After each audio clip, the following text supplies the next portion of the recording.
a farming community, and because of its location and some other things, um, the government went in and they acquired the land. Which, by the way, all of that was actually prophesized. It was all predicted very accurately.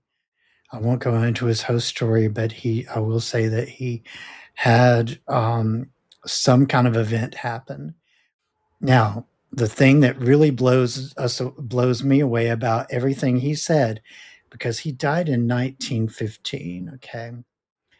But he said that Oak Ridge would have a great factory that would be building something that would help end the greatest war known to man ever.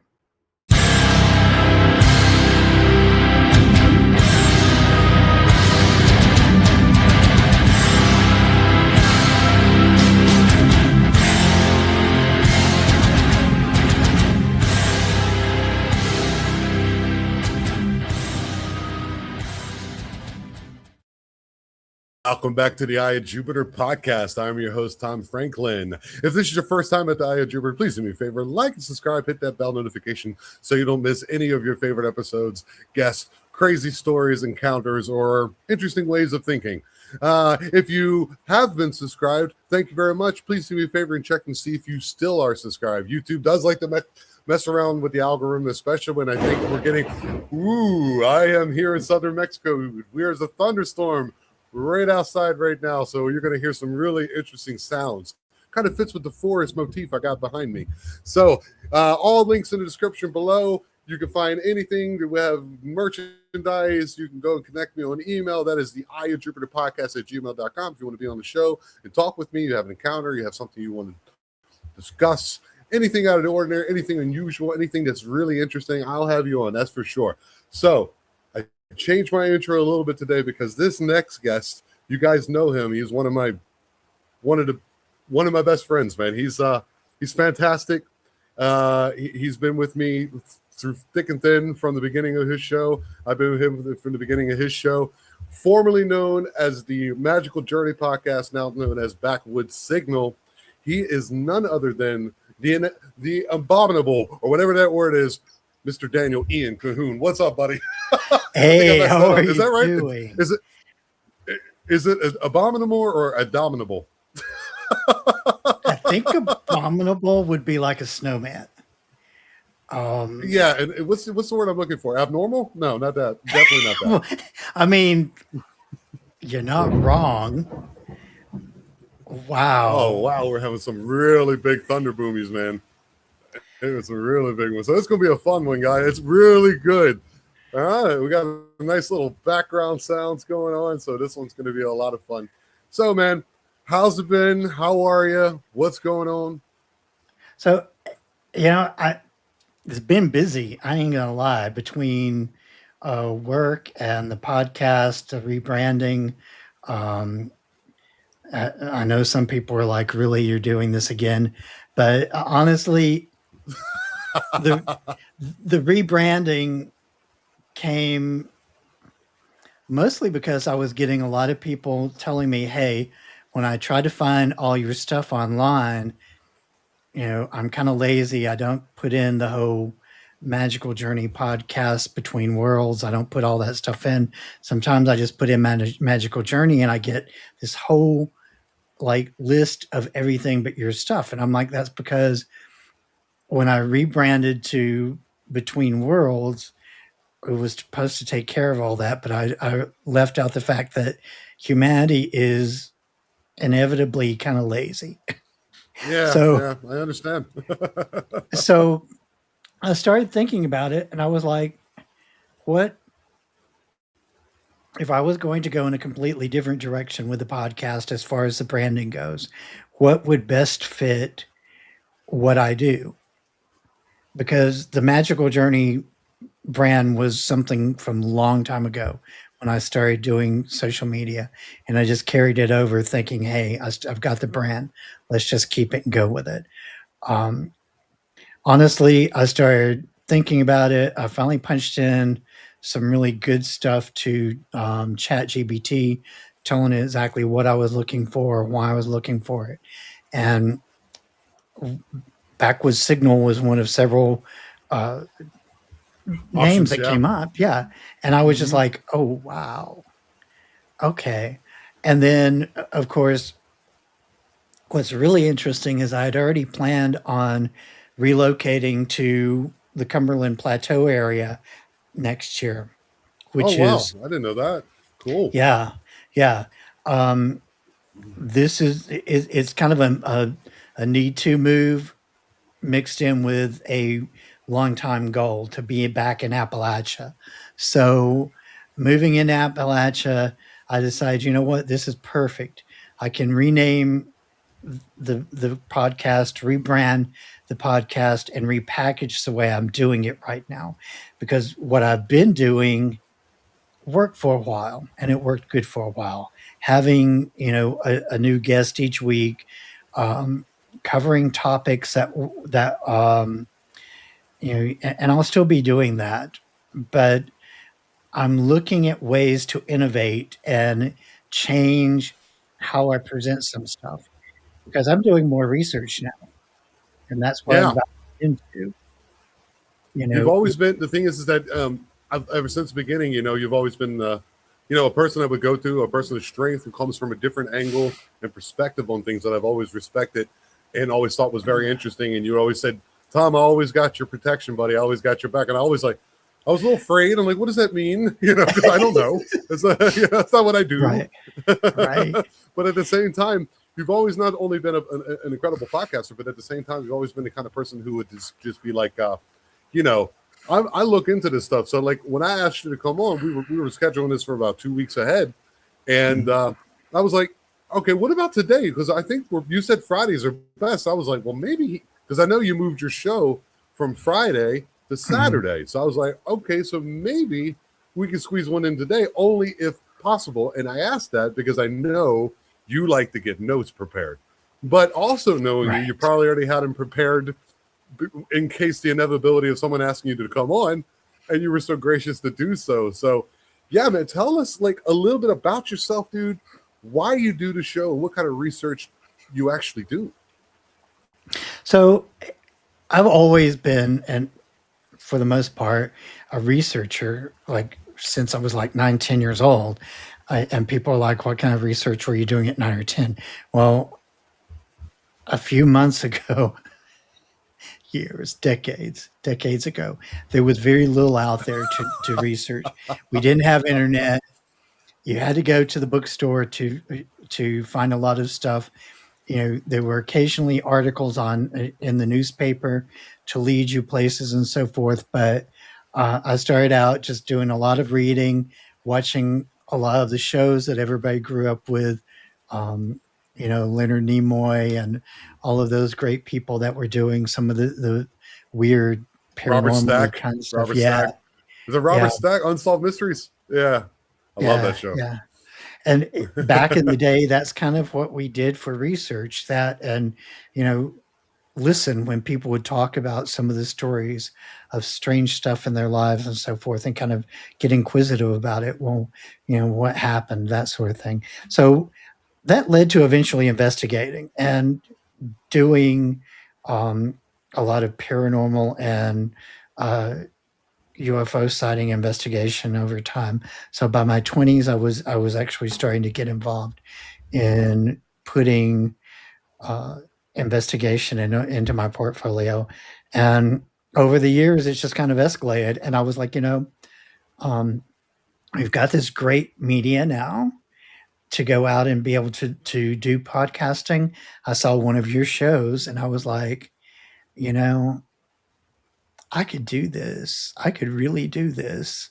This is like Yeah, not buddy. something. This is not something that it takes a lot to get started with. You don't need a lot of fancy equipment. You don't need a whole setup. You just need the tenacity and And the human skills. I think human skills, the ability to talk and yeah, listen. I think it's important. You know. very, very. And so that's kind of what led me to really get to where I am now. But one of the things that came to I've talked about it a lot lately with Austin Lawrence from the Dead Chronicles. He and I talk quite a bit, and I- he's made it very public that he's probably going to be, well, it's not probably, he's leaving the paranormal community to do a bigger project, much bigger projects. Uh, and we were talking about it, and I was like, you know, I'm kind of fed up in a way too, because there's so much sensationalism and there's so much misinformation. People having these folks on that they're not vetting, all of these things. And, of course, it's kind of hard sometimes to vet every single person. Like I'm sure you've had people on that I know you've had, because we've talked about it. You've Oh had yeah. people, you know, that Oh you've yeah. gone, I don't know whether I believe this or not, but let's go for it. Yeah, there's And one in particular that I know who you're talking about. Yeah, oh yeah, I've had yeah. another one too that it was kind of like a stroke of luck where I was having some technical difficulties, and then towards the end, I was like, okay, being nice about it. Okay, we can do it again because this is not working right now for whatever reason, and I kind of got lucky that it didn't happen again. But honestly, I do a little bit of vetting. But most of the time, I just get very lucky. When you have a good reputation as being a good a podcaster and somebody who listens and somebody who offers, like not advice so much, but someone Yeah. who's just kind of like, hey man, you can tell me it's okay. And people go, yeah, he's a good dude. And that's where I get most of my things. I get people actually contacting me now, which is weird. I got to Mhm. be completely honest with you. That's never happened before, authors and alike. And it's a process, you have to kind of do it to go through it, and or go through it to do it or whatever that is. Like, no, that didn't make no sense. Whatever. I mean, even that, not grammatically speaking, makes sense. But anyhow, I it's been an awesome thing, and I've been, I always kind of take a look over, and you and I are always in the background sharing information, and hey, this is a good person, they're cool, and or like if I run into a really cool episode and I get excited after recording it, I would say, hey man, you got to contact this person because I would love to hear how you approach it because your approach is so much different than mine because of the way you research it. I'm more of like reactionary as and in the moment, and you're that way too. Don't get me wrong, but you're a little bit, the way you do it is different, and I always enjoy then watching you do it again because then maybe I can actually contact the person again about something you asked that I might want to go into. So it's always interesting to actually watch you do your thing, man. Thank you. Yeah, I try. I mean, the whole point, and this is where it's going to kind of start showing a difference in the branding, as far as the way I go about doing things, is the current thing that I'm working on in particular with the research has to deal with Oak Ridge, Tennessee, which is probably one of the most sensationalized, over the top, misinformed, like just it's about I'll be modest and say 50% of the stuff that you hear about Oak Ridge is speculation and garbage. There's nothing to Okay. really back it up. Um, the there's very little evidence at this point to any of the baseless accusations about Oak Ridge, and some of it will never be known because, quite frankly, Oak Ridge is actively part of our national security even Right. now. So Well, there are give us a some little bit of. things. Could you give me a little bit of background on it? Because I'm somebody who's not. Because Oak Ridge is in Tennessee, I'd imagine, Mhm. correct? Yeah. Okay. Could you give us or the listeners who don't know what it is that you're referring to, a bit of a bit of a how did you say like a biography piece on what Oak Ridge actually is, and maybe I mean, we don't know everything there, but what is known by the public as to what happens there. So Oak Ridge, Tennessee, it actually used to be back in it before. uh, the World War II, there it was a community. It was a farming community, and because of its location and some other things, um, the government went in and they acquired the land. Which, by the way, all of that was actually prophesized. It was all predicted very accurately, which is part of the first uh, installment that I'm working on right now. I did a live broadcast last Saturday Mhm. on John Hendrix, the prophet um, the prophet of Oak Ridge, and that is this guy was basically very uneducated. He finally learned to read and write, but for a long time he didn't even know how to do that. And he I won't go into his whole story, but I will say that he had some kind of event happen where he foresaw the coming of a city and great buildings, and he accurately described railroads and where they would actually be at and so Wow. forth. Now, the thing that really blows me away about everything he said, because he died in 1915, okay? But he said that Oak Ridge would have a great factory that would be building something that would help end the greatest war known to man ever. Interesting. So fast That forward. that's fascinating because I kind of know what you're hinting at. If I had to guess, I'm not gonna guess it because I don't want to like jump the shark here. But I think I know what you're talking about. But I love it. Please. So Oak Ridge got acquired by the government. The government went in and built what they call the secret. They actually Oak Ridge is still referred to as the secret city. It wasn't even on the map at the time. Everything that was there was built not only for the government to do serious work, factories and so forth, but it was actually there was housing developments built there. There was shopping. There was everything that you would need in a community there for the people that were there. And there were many, there were thousands of people pushed into Oak Ridge for this. I actually have an ex girlfriend who was born in Oak Ridge.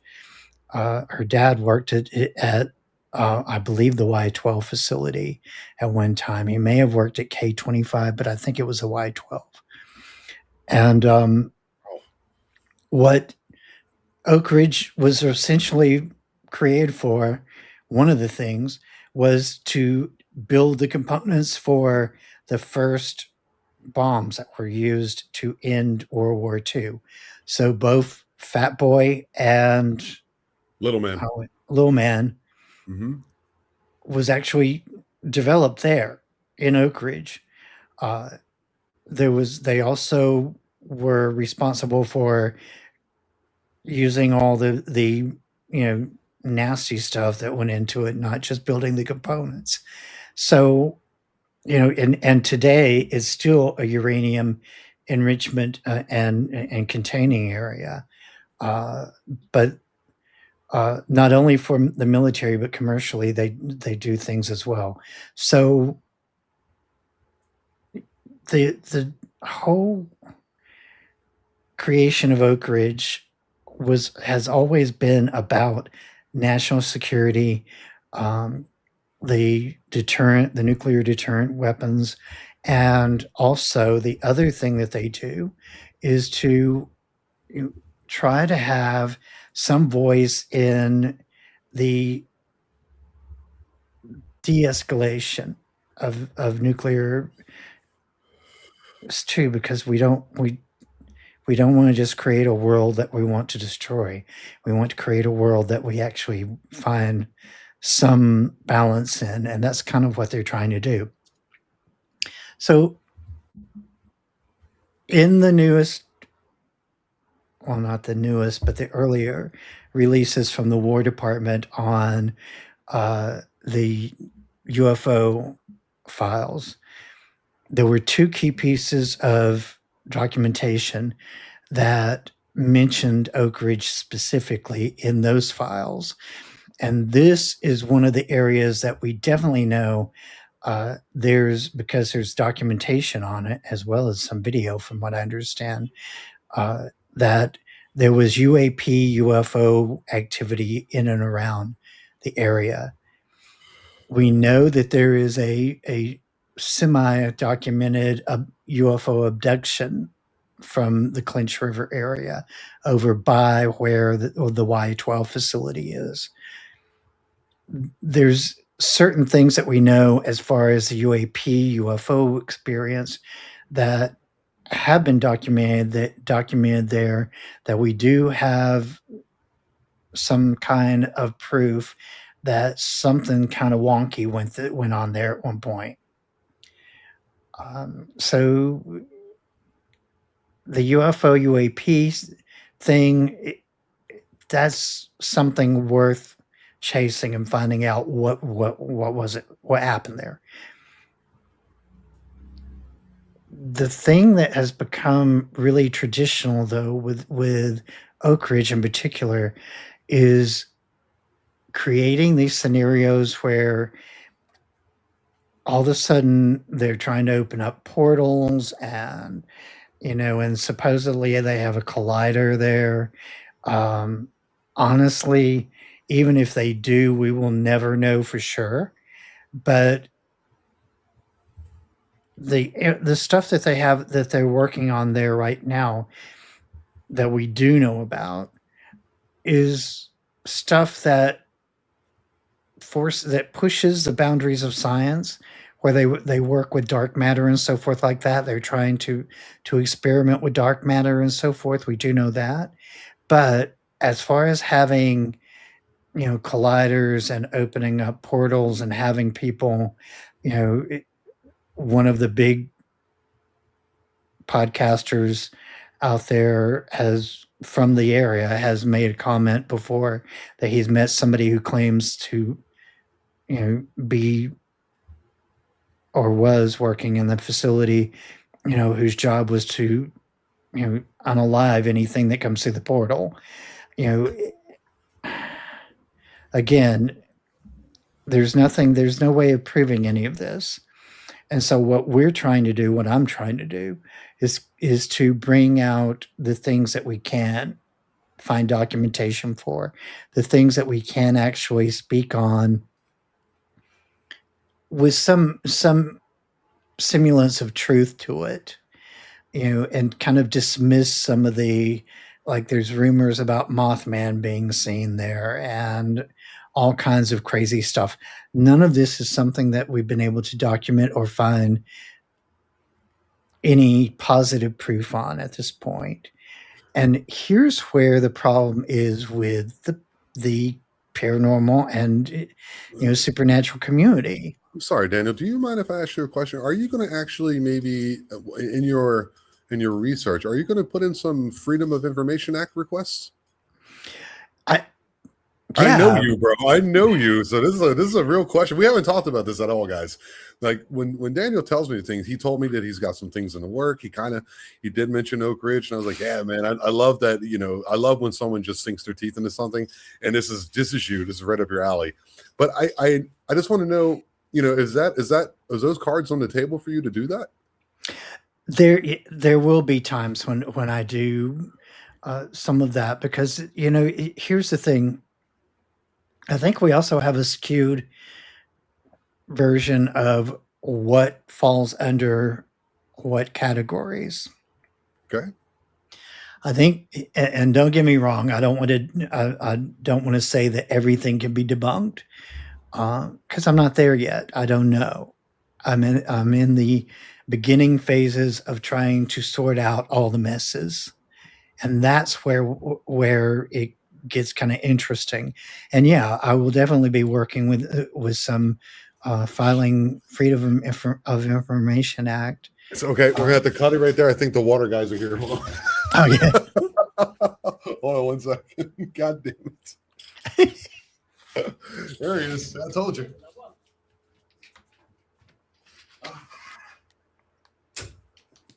Sorry, bro. Sí. Ahorita yo estoy, ¿cómo se llama? Listo para eso. Normalmente, no. Para ello me dijo hoy. 90 pesos, ok. Okay. Muchas gracias. Cuídense, ¿ah? Ah, sí, para sentirse bien, ¿no? Sí.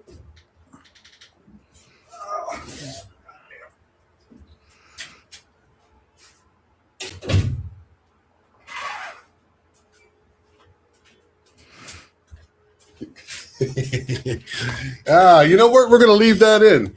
We're going to leave that in because that's okay, guys. That's I'm really in Mexico, so you can't drink the water out of the sink here. You just can't. They don't have any water filtration system. You will get sick. So we have two. You know those like big bottles that they put at the dentist office. We go through about 1.5 of those a week for cooking, and you can brush your teeth with the water, but like cooking, drinking, things like that. We use that water, and they come by either Wednesdays or Fridays, and I forgot. But I did have the bottles ready this time. So if there's a little bit left in one, I have an extra bottle that I pour it into that we can drink out of that I used, when I was super broke. And now you get to hear me speak some Spanish. I told him, hey, thank you very much. This time I'm finally ready because normally I forget. And what else was it? Oh yeah. Be careful. There's a lot of lightning bolts out here right now. He goes, no, man, I'm enjoying it. The rain is cooling me down. No doubt. There you go, buddy. There you go.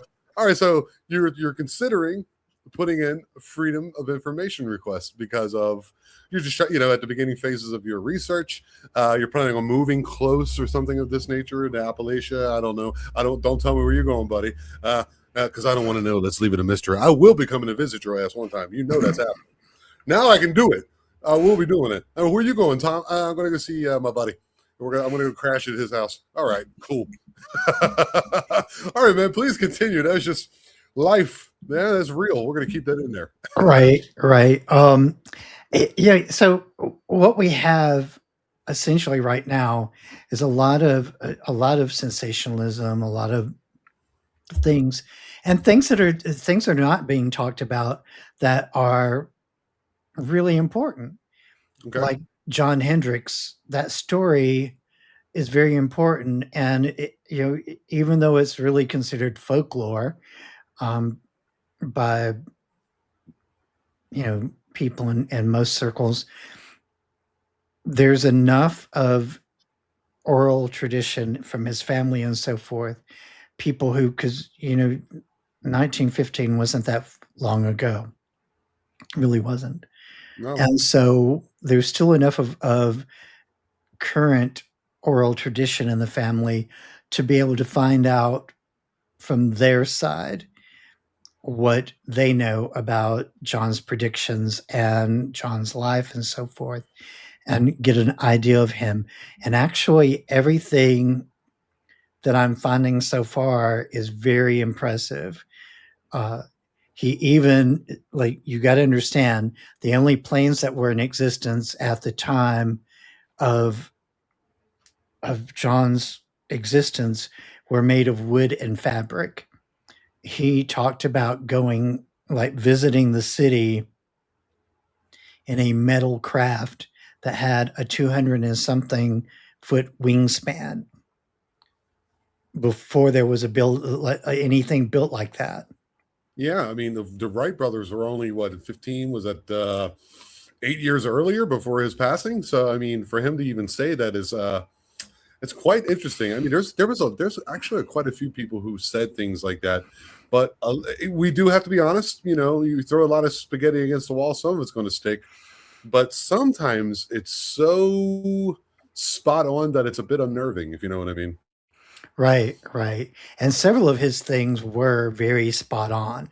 And that's why I'm a little mystified by why his story has been swept under the rug so much. And then there's the misconception that, Y12, you don't want to mess with that. There's, all that stuff is super secret. And they're right to a point, but there's a lot of public information out there. There's actually places where you can go um, near the Y12 facility that is a museum for the Y12. There's a museum area for the K25 building, which was part of that complex at one time. There's all of this public information out there, public knowledge about Oak Ridge and about the secret city, and so people are even avoiding that because they have this fear that this is something too big to touch. But in reality, if it's public information, what are they going to do? I mean, you can literally go to the local library there and find out a lot of stuff. There's 3 museums there that has a lot of information about the backstory of the area, the people, the complex. There's several things. I mean, if you want to find the non paranormal stuff, you can find it very easily. And and I'm sure that people are leery. I mean, you go there and you talk to the locals, they'll tell you in a heartbeat, you know, oh, we don't talk about that here. Oh, that's interesting, though. That's very interesting. Yeah, The well, war, the war that the war that will. How did you say it? The war of mankind. How did you word it? it was it, he said, and He said, yeah. this was his words himself, the greatest war that would ever be. Wow. And we're involved in it right now, basically. Well, he was talking about World War II. He was talking about World War II. That's what you think it is. I thought something completely different, buddy. Well, yeah, I thought because something completely different. he was talking about World War II at the time because Wow. he said that they would invent the thing that would be the end of the greatest war of all. Oh, okay. Mm-hmm. Which and the context of the way he put it would be World War II. Now, whatever we're involved with now is That's the one I'm thinking of. I'm not even thinking. I'm thinking not. Let's go ahead and say it. I'm thinking more of the like that. The Project High Jump. I just recently learned that Jimmy Carter had an event that happened to him back in '69 when he was a kid, and that supposedly is real. But then the secondhand information, possibly third-hand information of when he was briefed when he became a president in the '70s, that it actually the information that he got brought him to tears and it made him cry. So I'm talking about that kind of stuff. That's what I'm talking about. Well, because there seems to be, I'm sorry, there seems to be, yeah, no worries, buddy. They don't know that you and I know each other and that we're like best friends and shit, but we're doing a show here, guys. I love, break the fourth wall, break it. What I'm saying is like, it's well, like, well, not well known, but it's at least known that there's these incidents that have happened where that there's maybe possibly 27 different type entities that have been visiting, that they know what we're doing and that we know what they're doing, and they kind of said, you need to keep this on the hush hush, and that we're being protected by the powers that be, that there's actual secret how would you say, levels of secrecy that beyond even the president, and that's what I thought, but if you're talking about World War II, that makes a lot of sense as well. Yeah, yeah. And that's essentially what he was referring to, because it was at that facility that everything came together for the 2 big bombs, and that was the end of the Great War, of that time period. Right. Okay. All right. So, and what we're seeing now is I don't even want to get into the speculation of that, because honestly, I have put everything that I used to know or anything conspiratorial that I've thought about or kind of subscribed to at one point in the open case file right now, Yeah. and starting all over again, because again, there's a lot of sensationalism. There's a lot of things that I believe that has gotten very conspiratorial and twisted, that probably you we're right. There's a lot of podcast out there that's riding on this wave right now, Okay. and and a lot of television shows and documentaries and other things that's kind of promoting a lot of things that are all speculation, but we're not trying to deep dive into it. We're not trying to start to sort out the bullshit, basically, if you will, Yeah. from the truth. And I think starting with some of the stuff, like I said, for instance, John Hendrix, a big part of the story of Oak Ridge, and also consider it a paranormal event if what happened with him was actual prophecy, then it would be a paranormal or supernatural event. And I think we need to be able to accept the fact that learning to dig into these things and not just believing because several experienced, professionals or people who are you know people who, and some of these people I've had on my podcast in the last year or two, that are you know, the celebrities, if you will, of the Yeah. paranormal community. You know, are they going in the right direction? Are they part of the problem? I mean, that's what we have to ask ourselves. We need to sift through to find out who's real and who's playing the game with us. Mm. And I think in the community right now, there's a good chunk of both. Yeah. It's hard to delineate sometimes. We live in a world, and you and I are both part of this world, where, like, when you're trying to get people to watch your channel. So when you're trying to get people to watch your channel, because of this, a lot of people, it's not about the truth. Some people it is about the truth and the monetization, and some people it's only about the monetization, or the monetary aspects thereof. So of course there's going to be fantastical things said to get people to look at it. I mean, if you look at any of your Facebook feeds, no matter my Facebook feed doesn't know what to do. Mine is between like welding and goblins, it's in there somewhere. And you'll see a lot of things where it's like, oh, did you see that Mondani said this? Oh my God, he's a this and he's that. And you're like, well, I don't agree with a lot of his policies, but I don't think he said that. And if you actually look it up, it'll see that it's not. So everyone knows that we are now involved in this world, and where we can't find any information. We are drowning in misinformation because of this weird time plus clicks equals money. So therefore, there's going to be a lot of this, as you were saying, sensationalism. And anybody like yourself or others, Austin, being one of those. I always want to say Austin Powers or Texas, but I'll remember his name one of these days. Austin Reeves, the basketball player.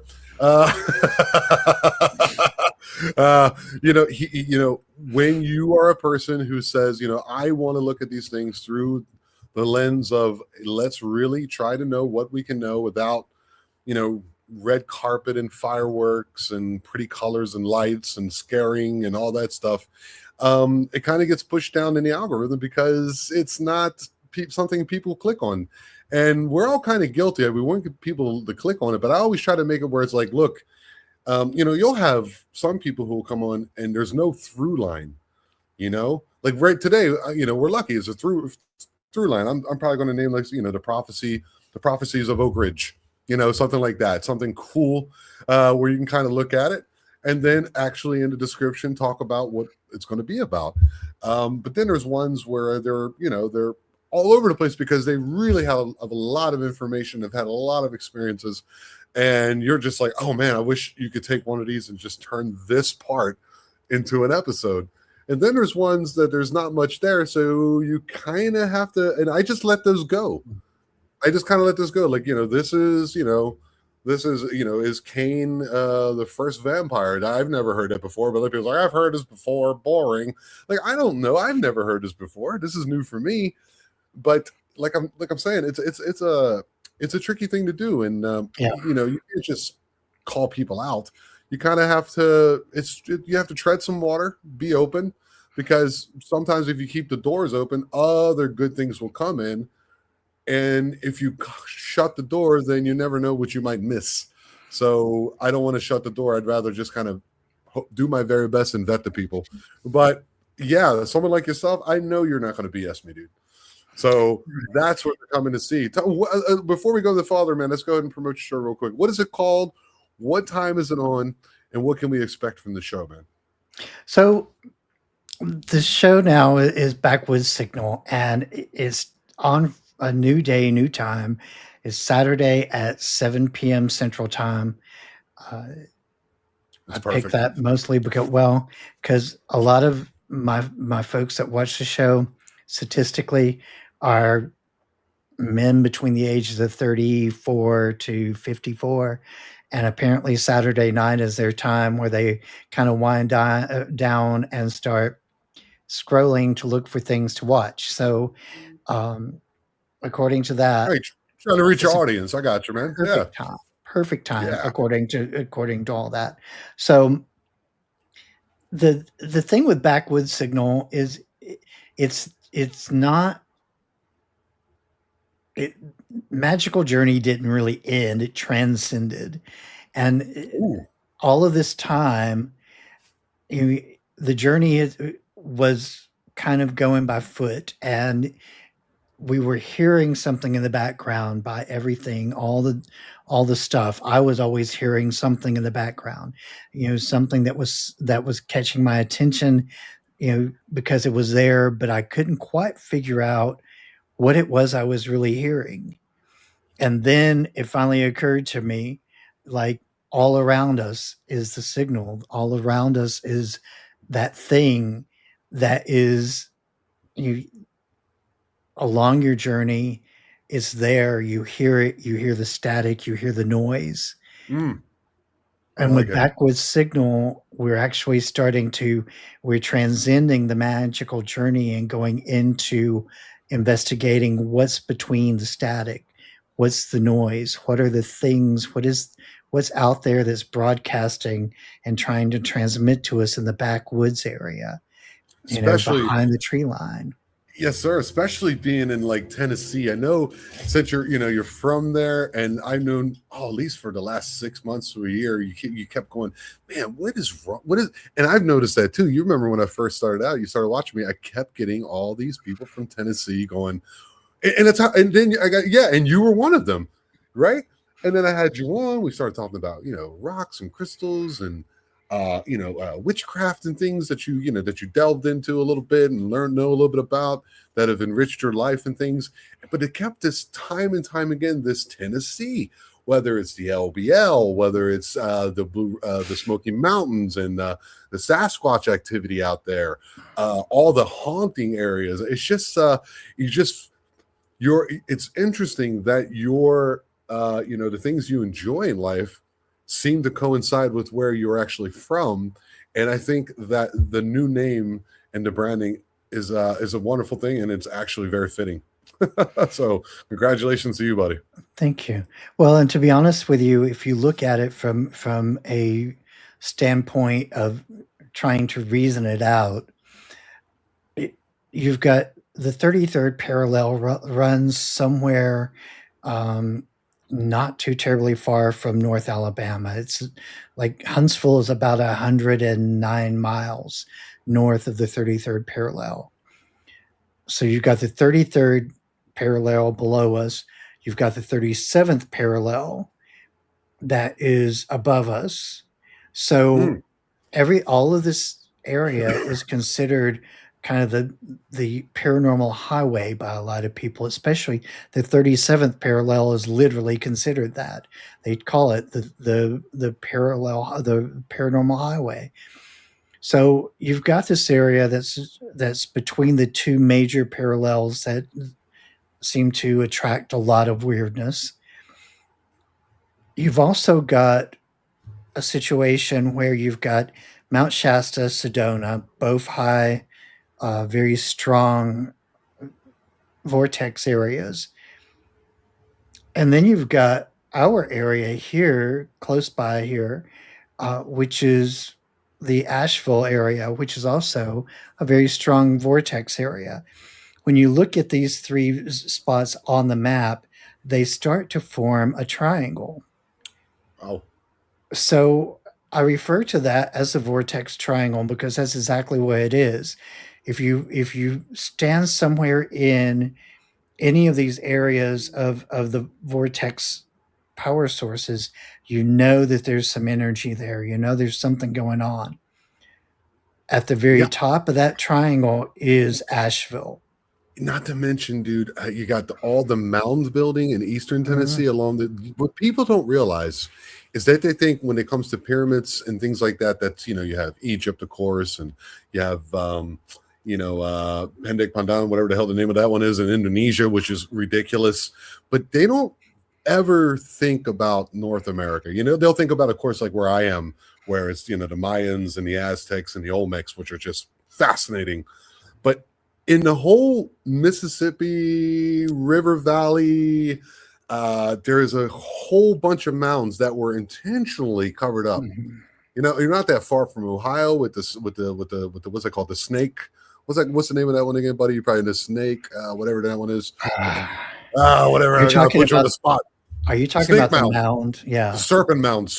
Thank you. Mhm. Yeah. Well, together you got mound, we got snake, but it's serpent. There we go. We'll get there. But I've been watching. I was watching. I can't remember. I think it was not Graham Hancock, but the other gentleman, Randall Carlson, when he was showing about all these mound building, people, native people, and there is so much that I didn't even know about. Then you have that in eastern Tennessee, and the north you have the witch, the Bell Witch, which is in the Clarksville or Clark something, right? It's in Adams County Yeah, there. Adams County. Okay, thank you. Then you have over there, you have the LBL. Then Mhm. you have the parallel, the 33rd down there at the bottom, and then you go to Eastern Tennessee. I've heard so many things about the Smoky Mountains and how it's so still unexplored, basically. Oddly enough, so unexplored. I've heard stories of just the most insane things. We know a lot of Bigfoot people in the community who swear by this area, and then you're just right in the middle. It's a huge watershed, and we know the connection with water. There's something with water. It's just right there, and you find yourself smack in the middle of it, and then you go, "Yeah, dude, I'm from Appalachia." Backwoods signal. Brilliant. Well, When you put it on the thing, when you put it on Facebook, I'm sorry. There's someone who keeps saying I cut off my people. Whoever you are, go ahead and start your own podcast. Okay. Seriously, if you can do better, please do me a favor and start your own show. And I'll watch it. What was it when you first put it on Facebook? No longer now working at Backwoods Signal. I was like, damn, is he working for like a cell phone company now or something? I was like, what is that? I actually wrote, what's that?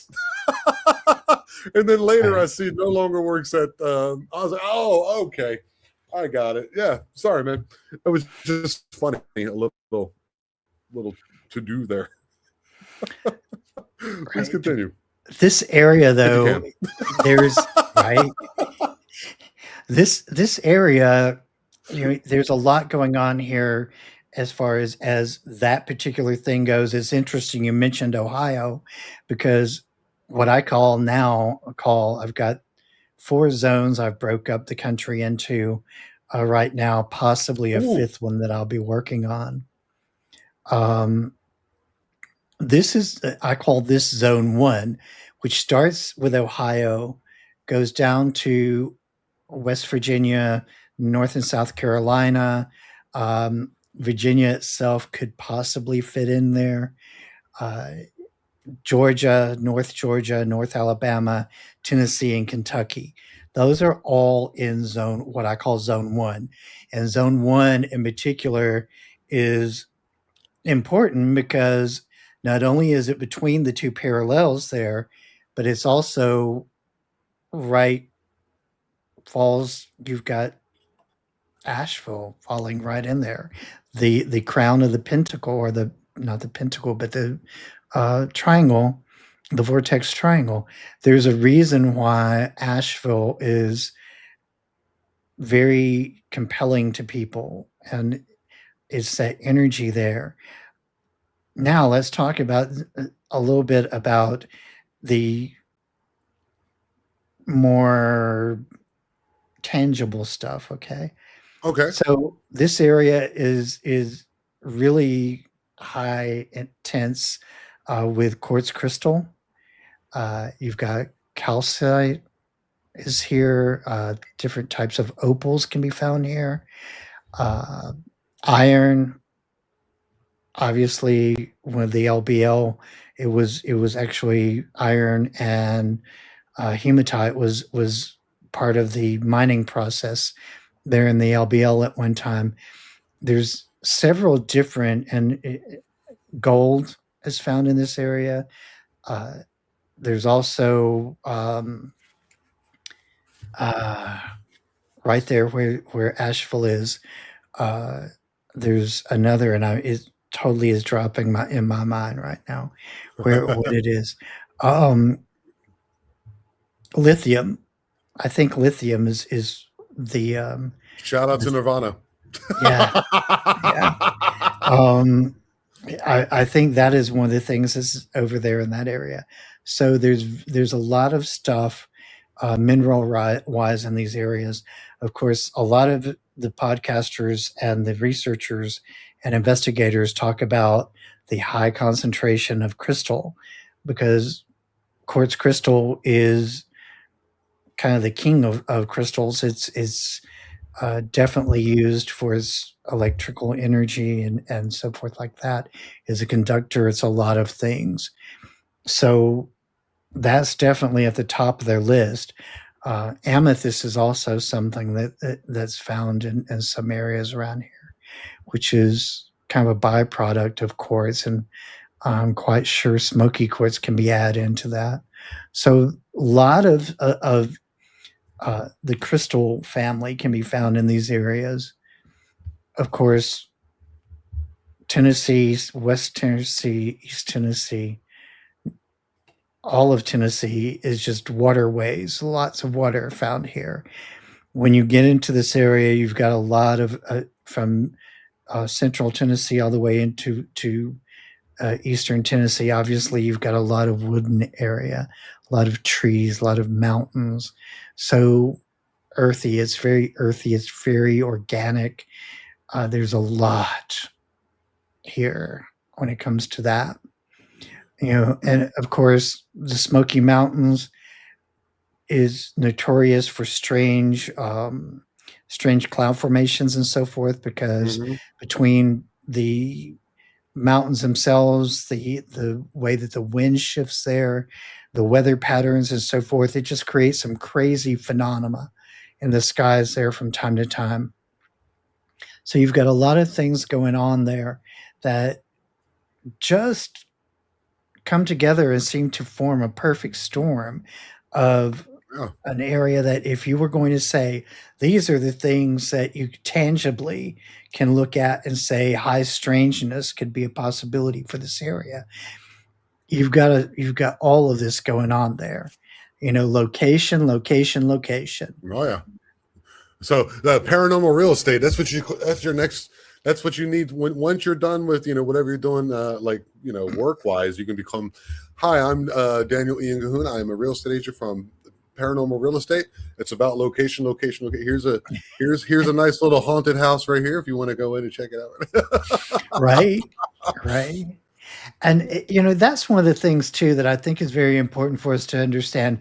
Like when it comes to the I don't even want to call it a rebranding. I think it's more of a transcending than a rebranding, like I said before. But when it comes to this, one of the things I really want to bring to the forefront is true haunting versus sensationalized haunting. Okay, Fair enough. I want to make sure that whatever our final answer is on something, if we reach a final conclusion, that's a conclusion based on fact. It's a conclusion based on what our findings are. Not a story about jump scares and you. Yeah, like, credible eyewitnesses, multiple eyewitnesses, accounts that have been written down by local law offices, newspaper clippings, things from the past where it's not like, this is AI, where you can kind of really sink your teeth into it and like kind of pull it out, look at it and say, the probability of this being something worth like really talking about is higher than, like you were saying. I love the way you put that, man. The jump scare effect. I think that's it's cool, man. It's cool. I like you're gonna be like the Tennessee paranormal guy. I'm digging it. Yeah, just go ahead and pull me along. I'm gonna be with you. I'm gonna be the Yucatan paranormal guy, and you be the Tennessee guy. And Right. between us, we have some scary stories, bro. Oof, I got some. Oof, I'm gonna line them up. Oof. Well, and that's the thing. It's like there's enough of stuff that is real and strange here that we don't have to make up things. Fair enough, dude. We really don't. And and the types of things that are here, you know, we don't. I tell people all the time now, I'm done trying to prove the existence of Bigfoot. I thoroughly believe that there is something out there that people call Bigfoot. So do I. It's no longer does it exist. Now we need to answer the questions: what are they? How do they exist? What is their purpose? We need to start asking the questions about who and what, where and why. Yeah, we kind of also know how they communicate a little bit, Mhm. but we're it's kind of hard to delineate or to understand exactly what is being said and why they're saying it. And that, I think that's the next thing, that's kind of the next domino to fall in this. It is to kind of understand what it is that they're saying, because you hear a lot of these, I've had on many, Native American medicine women, too, to be honest with you. And they're like, yeah, they speak like, if you listen to them talk, especially if you listen to samurai chatter, was what they Mhm. call it, which I think is not a very apt description. I got coined somewhere along the line as samurai chatter. If you listen to it, like the Ron Moorhead recordings, if you listen to any, say, northwest part of America, Canada, United States, and you listen to the native tribes people speak their native tongue, you'll see a lot of similarities in that too, and that is really intriguing me. Mhm. Dogman, yeah, there's, I'm 51% on the yes, but Bigfoot, I'm a good 85% on the yes. It's just too many instances. I mean, if you were to just look at it statistically, like I always say, is like, if say it's a lot more than 1,000 reports in the last 10 years. Let's say there's somewhere around Mhm. 5,000 reports, and that's lowballing it for sure. And then there's of course the unreported still, that we're trying to fish out of the woodworks to kind of piece this puzzle together. If statistically speaking, what is the likely possibility of all of those being fabrications? So Right. if that is our jumping off point, then you have to say, well, at least one of those is real, and that's very low. Then you would have to come to some type of realization that people are seeing something, whatever you want to call it. There's something happening out there, and you and I we know a lot of these people who are close friends now. There's people that we know who've actually gone out and seen them, and then recorded them, and weird things, and you're just like, this is completely and utterly fascinating. And I'm just so happy to have someone like you that I can depend upon to kind of base me sometimes. Hey Tom, what are you doing, bud? Okay, I'm with you, dude. All right. And it's the journey is together, man, and it's always going to be that way no matter what, dude. Like, you're a good person, man, and in any way I can help you, you can always, that you can always contact me, and we'll get your name out there, with my little limited reach that I have, and just do this together. You know what I mean? It's because it's interesting, and interests are always fun, even if they're scary. I know you're going to be doing some more investigations. You got some paranormal things coming up. You're going to be doing with Austin. That's awesome. I don't want to go ahead and jump the shark. I don't know what it is. You just kind of told me. I don't want to go into the green room there too much and bring anything up. But like always, if anything you ever need, um, bounce ideas back and forth. You can always contact me. You know that. Definitely, I appreciate that, and the same here. I do Oh yeah. want to, I do want to throw out there the week I'm working with Austin on that particular, and that will be actually his last investigation for this season, his last season of his show. Um, I'm doing a pre-recorded that week. Uh, that's kind of a big deal. And it will air that night. And then after that, I may go live at some point during the When is this investigation as supposed to well. happen, buddy? When is this supposed to happen? So this is that investigation is July the 18th. So July the 18th, I will be having someone come on. As some of you know, if you've been following me for a while, I was going through this period where I was trying to find exorcists and people who work with spiritual warfare on the show, and I finally got two of them to agree to come on the show. One of them just put out a book called "The Art of the Battle," and that is Friar Bob, Bob Bailey. You may remember hearing that name uh, associated with Nestor, the Northeast. I always forget what the acronym actually means. The original um, organization started by the Warren. So uh, Yeah. he is still connected with Nestor, and he agreed to come on my show.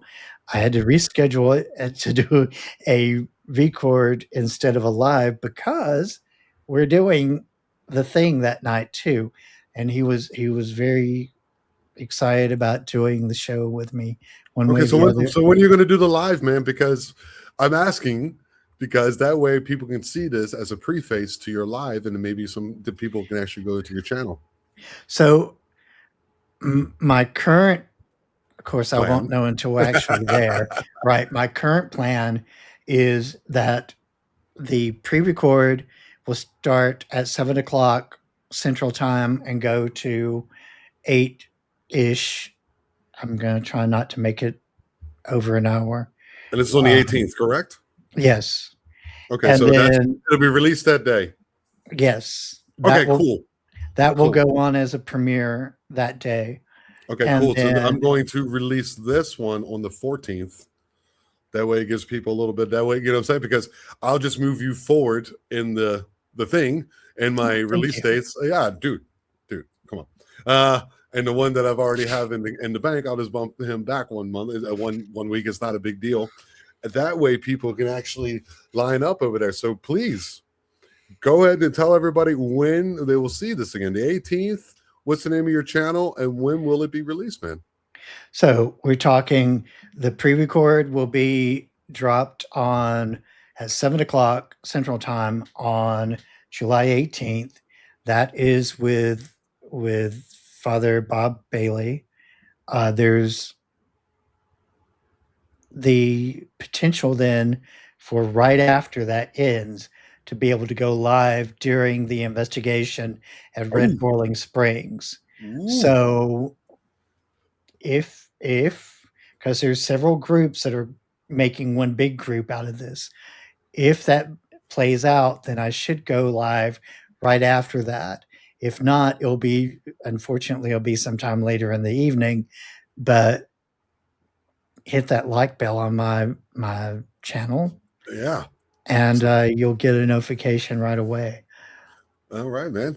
So man, go and do that. Go over and check it out. It is called Backwood Signal. You can find it all links in the description below. Go over, like and subscribe to the channel, and this will be released on the 14th. So I'm saying it to the people who are now seeing it on the 14th. And go over, 4 days later. So it's a Tuesday. That'll be Wednesday, Thursday, Friday. It's a Saturday, correct? Yes. So you're seeing this now on Tuesday. I'll be dropping this in the morning on Tuesday. So on the 18th, you can go over and check out that pre-record. And hopefully we get to see Daniel out there with a good friend of ours, Austin Lawrence from the Dead Chronicles, his last thing that he's going to be doing before we jump into the big project. Daniel, it's been a pleasure as always, my friend. I thank you so very much for finding time to come on and talk with me today, man, like always. Thank you for having me again. I really appreciate it. Yeah, it is what it is, buddy. You know how it goes. All right. So remember, guys, we are the eye, we are aware, and I love you all.